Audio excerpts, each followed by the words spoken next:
김건희 여사의 7초 매도가 주가 조작이었다는데 알고 계셨나요? 검찰 측에서는 불기소 이후로 뚜렷한 자료가 없다고 합니다. 대체 무슨 일이 있었는지 김 여사의 주가 조작, 그 진실에 대해 알아봅시다. 도이치모터스 주가 조작 의혹과 관련해 김건희 여사를 재판에 넘기지 않기로 한 검찰의 불기소 결정서가 공개됐습니다. 검찰은 김 여사의 혐의에 대한 판단과 불기소 이유를 약 20페이지에 걸쳐 설명했는데요. 결론은 증거가 불충분하다는 것이었습니다. 2010년 11월 1일 주가 조작 작전이 시작됐습니다. 매도 주문은 7초 뒤에 김건희 여사가 내렸다고 하는데 이른바 7초 매도라고 불리죠. 법원도 이 거래를 주가 조작꾼들이 짜고 친 통정 매매라고 인정했습니다. 검찰은 피의자 김건희 여사에 대해 20페이지에 달하는 불기소 결정서를 발표했는데요. 검찰은 7초 매도와 관련해 김 여사가 권오수 전 도이치모터스 회장으로부터 매도 요청을 받았거나 권오수 측에서 매도 의사를 전달받고 주문을 냈을 가능성이 있다고 추정했습니다. 하지만 검찰은 이 추정을 스스로 뒤집혔다는데 그 이유는 크게 세 가지입니다. 첫째, 공범들인 권오수, 2차 주포 김모 씨, 선수 민모 씨 등이 김 여사의 혐의를 부인하고 있다는 점. 두 번째, 김 여사가 증권사 직원과 통화한 녹취록을 분석한 결과 김 여사가 권오수 전 회장과 협의한 것처럼 보이지 않는다는 점. 다만 이때 거래는 법원이 통정 매매로 판단한 건 아니었습니다. 마지막 이유로는 당시 주가가 호재로 인해 오르고 있었으며 매도 가격을 보더라도 이상하지 않다는 점이라고 하는데 결국 매도 관련 연락이나 요청을 받았을 가능성이 있다라는 정황만으로는 김 여사가 범행에 가담했다고 단정할 순 없다고 합니다. 이를 인정할 뚜렷한 자료가 없다는 것이 검찰의 결론이었고, 다만 검찰총장은 항고 단계에서도 이번 수사 결과가 부당하다고 보지는 않는다는 입장에서 불기소 처분이 뒤집힐 가능성은 낮아 보인다고 하였습니다.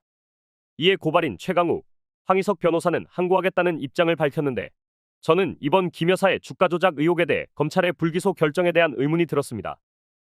7초 매도라는 구체적 행동이 있었다는 점에서 단순한 실수는 아니었을 것이고 뚜렷한 자료가 없다는 반복점에서 더 큰 의혹을 만든 것 같습니다. 또한 공범들이 혐의를 부인했다는 이유만으로 결론을 내리는 것은 설득력 부족으로 생각합니다. 여러분들은 김 여사의 7초 매도에 관하여 증거 불충분이란 이유로 불기소된 김 여사를 어떻게 보시나요? 이 사건의 진행 상황, 앞으로도 계속 주목해봐야 할 것 같습니다. 여러분들은 이 사건에 대해 어떤 생각을 하고 계신가요? 근데 여러분, 제가 오늘 재미난 것을 알려드리겠습니다. 이 뉴스 기사들을 보시면 성우 하이텍의 소식들이 쏟아지고 있는데 공통점이 11시 25분경부터 기사들이 쏟아져 나오고 있습니다. 그리고 가온칩스의 경우는 11시 11분경에 너도나도 가온칩스의 호재로 가득한 어마어마한 양의 기사들이 쏟아져 나왔습니다. 뭔가 이상하지 않습니까? 왜 각기 다른 언론사들이 마치 약속이나 한 것처럼 동시다발적으로 기사들을 쏟아내고 있는 걸까요? 이유는 여기에 있습니다. 성우 하이텍의 경우 11시 25분경에 뉴스들이 쏟아지고 있다고 말씀드렸죠.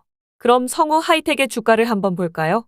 정확하게 뉴스가 쏟아진 시점부터 평소와 다른 어마어마한 거래량을 만들었습니다.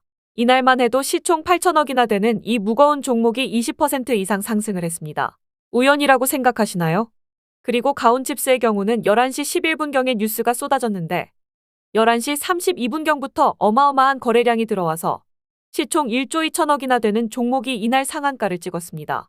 제가 무슨 말을 하려고 하는지 이해가 되시나요?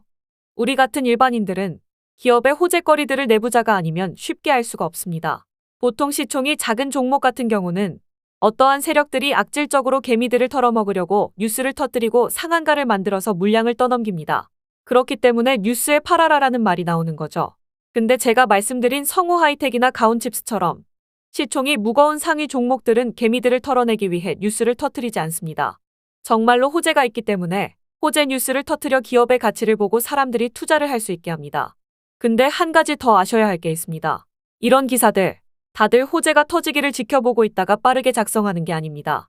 예전에야 기자들이 기사 하나를 작성하기 위해 발벗고 나서서 기사거리들을 얻어왔는데 인터넷이 발달한 지금은 그렇게 하지 않습니다. 한번 생각해보세요. 기업들은 수주계약이나 영업이익 등 주가가 상승할 만한 호재들을 미리 알고 있지 않겠습니까? 그런 것들이 하루아침에 이루어지는 게 아니니까요. 그럼 기업에서는 많은 사람들에게 기업의 호재를 알리면서 주가를 상승시키기 위해 언론사들에게 기사가 올라가기 보통 일주일 전이나 늦어도 하루 이틀 전에는 기사 작성을 의뢰합니다.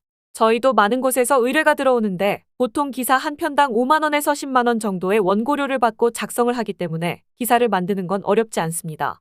그리고 언론사들은 공시와 함께 많은 사람들에게 노출될 수 있게 동시다발적으로 기사를 터뜨릴 것을 약속을 합니다. 그래서 우리는 어떤 기업의 수많은 뉴스가 동시에 쏟아지는 것들을 보고 우리는 주가가 상승할 것이라 생각하고 매수를 하게 되는 겁니다. 그럼 반대로 우리도 이런 기사들을 미리 알고 매수를 한다면 수익을 좀 더 안전하게 만들 수 있겠죠? 그래서 이번에도 구독자님들만을 위한 특별 이벤트를 진행하겠습니다. 저번에도 저희 유튜브 채널을 성장시키기 위해 구독자 이벤트를 진행했는데요. 그때도 저희 유튜브 채널이 성장할 수 있게 좋아요와 구독만 눌러주신다면 아무런 조건 없이 호재 기사를 작성하고 있는 단기간 상승 종목을 미리 알려드렸었죠? 이번에도 동일한 이벤트를 진행합니다. 영상 구독과 좋아요 눌러주시면 상한가 가는 종목을 무료로 알려드릴 거고요. 저희 유튜브 채널을 좀 더 크게 키우기 위한 이벤트이니 꼭 구독과 좋아요 눌러주시고 종목을 무료로 받아가서 수익을 만들어 보시고 작게 10만 원 정도만 시작하시더라도 치킨값 정도는 매일 벌어가실 수 있으실 겁니다. 무료로 상승할 종목을 받는 방법은 지금 보이시는 번호 010-8204-8300 번호로 상한가라고 문자 메시지 보내주시면 어떤 종목의 기사를 작성 중인지 알려드릴 거고요. 정말로 구독과 좋아요 눌러주셨는지 빠르게 확인할 수 있게 지금 보고 계시는 영상의 댓글로 상한가라고 문자 메시지 보내주신 핸드폰 뒷자리 4자리와 댓글을 남겨주시면 제가 바로 확인하고 보내드리도록 하겠습니다. 그럼 오늘 하루도 좋은 하루 되시고 좀 더 발빠른 뉴스들로 찾아뵙겠습니다. 감사합니다.